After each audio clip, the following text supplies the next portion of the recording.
In this class we'll look at leadership.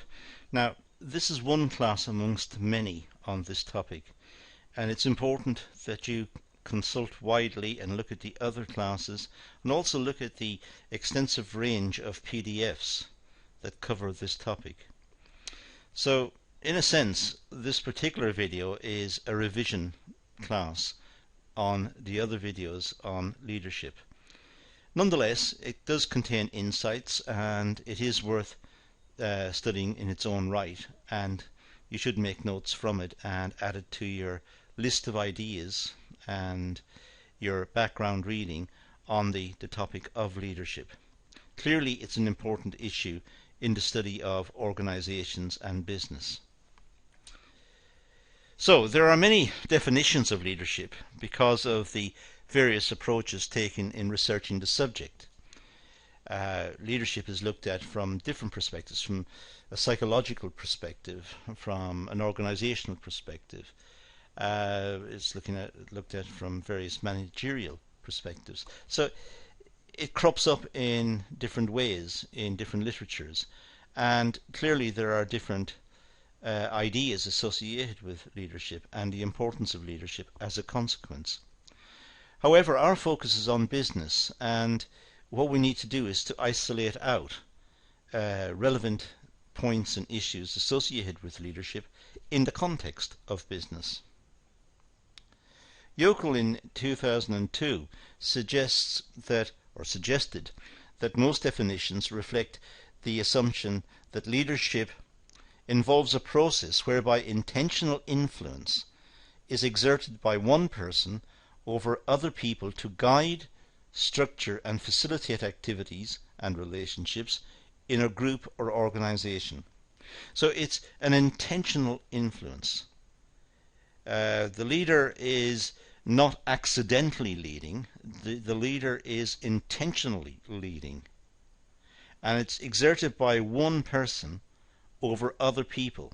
And the purpose of leadership, according to this view, is to guide, structure and facilitate activities and relationships in a group or organization. So that's a clear definition of leadership, and one worth noting. Now, definitions of leadership may vary because of the writer or researcher, and these may come from different disciplines, as I said, from psychology, from economics, from management, and so on. So there are different perspectives of leadership. We have management theorists who have made a lot of contributions towards the understanding of leadership. Sociologists are interested in leadership, as are psychologists, and of course, as I said earlier, economists. So I'm sure we could add to this list, and we can add other disciplines, but for the moment, in the context of business, we can see that what we understand by leadership is partially influenced by the work from other disciplines. The definition we just had is a good definition that seems to summarize what leadership is about, the core of leadership. But different perspectives will lead to different views and different ideas associated.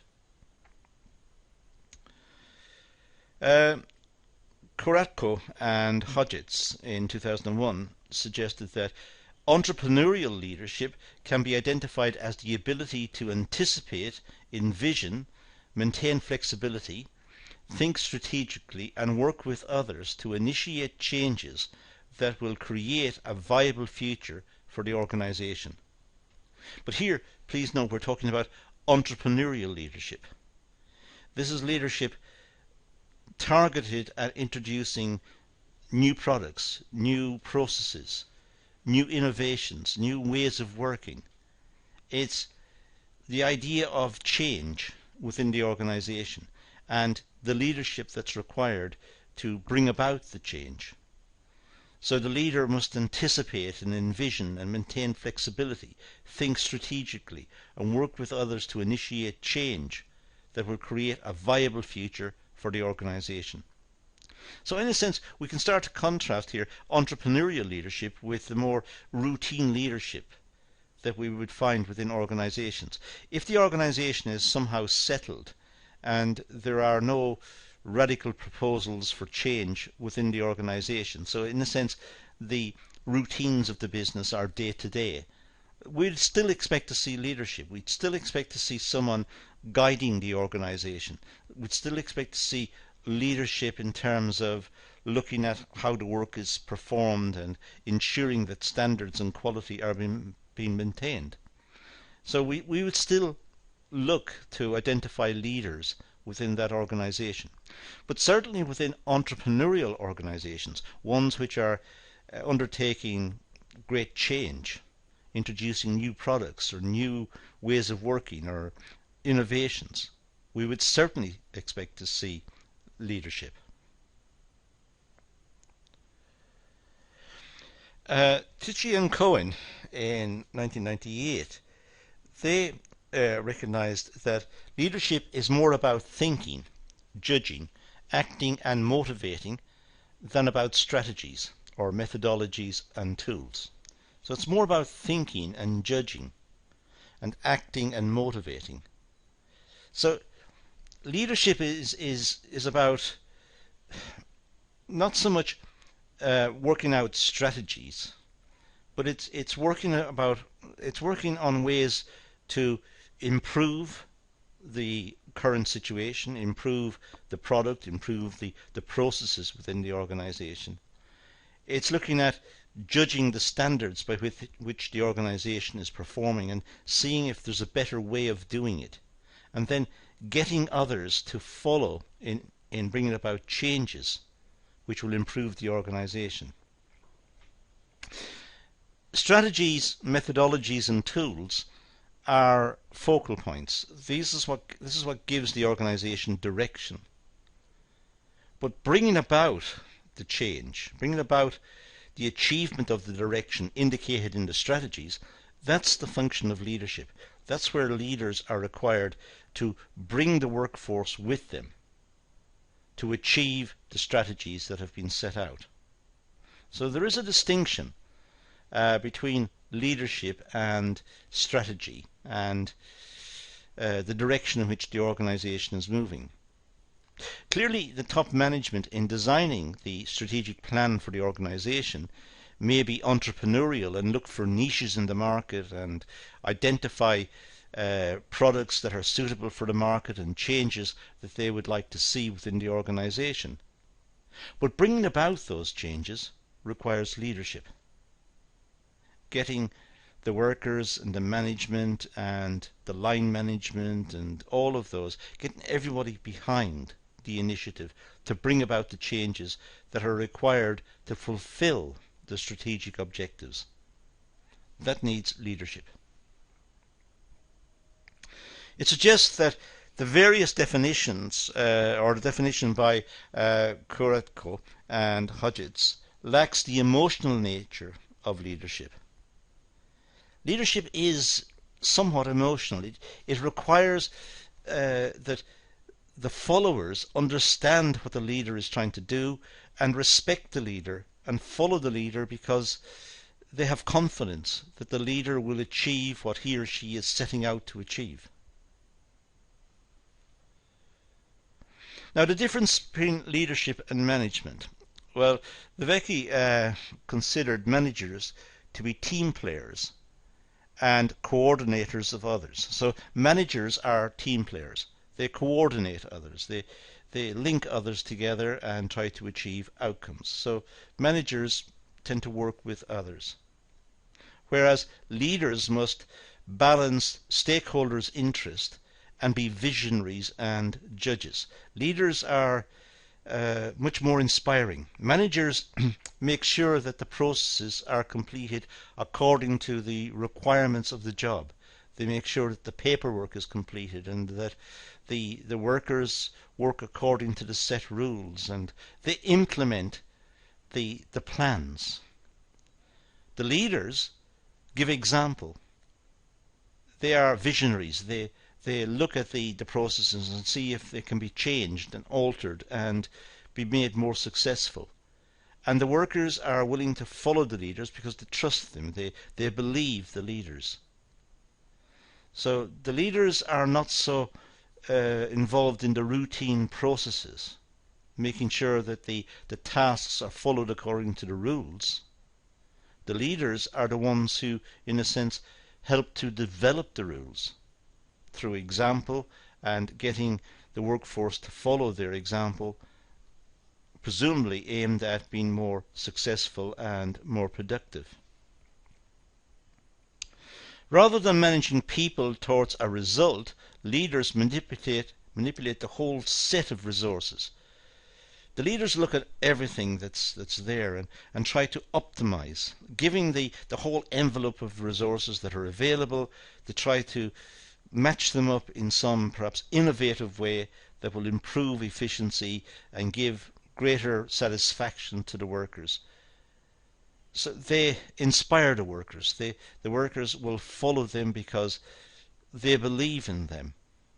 The managers, on the other hand, in a sense, are forcing the workers to follow certain routines because that's what is laid down. Those are the plans. That's what has been decided the organization will do. The leaders are, in a sense, more creative and trying to get the workers to be more productive and more innovative in their work, more applied to their work, and, in a sense, more critical of the more routinized functions, looking for better and innovative ways of performing those. Levicki sees the effective leadership as applying at all levels of the organization. Leadership is not confined to the top tier of the organization. Leadership can apply at any level or within different departments. Leaders emerge. People have trust in the leader. They have confidence in the leader that they will get the job done, get it done efficiently, and they will use all of the resources available and employ the resources to try and get good results. So they inspire the workforce to follow them.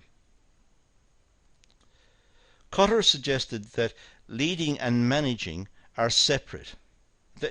In fact, they're mutually exclusive. Managing is, in a sense, following the rules. This is how the job is completed, so the following tasks must be completed, A, B, C, D. And when they're completed, the boxes is ticked. And the manager has done his or her job. They have managed the situation. The leader is much more creative and much more thought-provoking, and also much more inspiring to the workers. Constantly trying to change the system, innovate the system, give a better experience to the workers, and also improve the efficiency of the organization by using the resources more creatively. There is no way of sorting complex individuals into extreme stereotypes. Leaders are leaders. Sometimes the leaders may become good managers. Sometimes managers may become leaders. It's not a once and for all classification. There could be movement between the two. But in terms of functions, that's what we need to see. We need to see the managers are the ones who implement the rules. Help to develop the rules perhaps, but then implement them. The leaders, much more inspiring to the workers, trying to get the workers to follow them, leading by example, showing the way, making use of resources in innovative ways, much more dynamic and much more creative in their approach to work. There is inevitably some overlap in the types of people who manage and the type of people who lead. Some organizations, those two functions may come in one. It's possible to have managers who are, in a sense, seeing through the tasks according to the requirements, fulfilling the obligations of the paperwork and ticking the boxes. But at the same time, looking at the use of resources and trying to lead the workers to be more efficient, to apply themselves more diligently to the task, and to be more involved. So sometimes the two functions can coincide. So what we've got from this particular session is essentially the difference between managers and leaders. The managers are ones who can be trusted to do the job, fulfill the requirements of the task, and complete the paperwork and complete the task and show the results that was required. The leaders are much more dynamic, innovative, thoughtful, looking at resources, looking critically at the processes, trying to bring about improvements, looking towards innovation and change, and involving the workforce and leading the workforce, trying to instill more enthusiasm, more involvement with the work. So it's a different set of skills. As I said, sometimes they overlap. A lot of the time they will be quite distinct. But also, leaders don't have to be at the top tier of management. Leaders can be right throughout the organization, from the shop floor to middle management, line management, in the offices, top management. Leaders can occur anywhere. And they are the ones who will inspire the workers to apply themselves more creatively, to have greater productivity, and to have a better working experience with better quality and more output. So that's what we mean by leadership and management. And this is quite a short class. There's a lot more to be said on leadership, as I said earlier, and many other videos on this topic. So it's important to look at those and make a good set of notes out of them. But that's all we're going to do here, so let's leave it at that and say thank you for watching.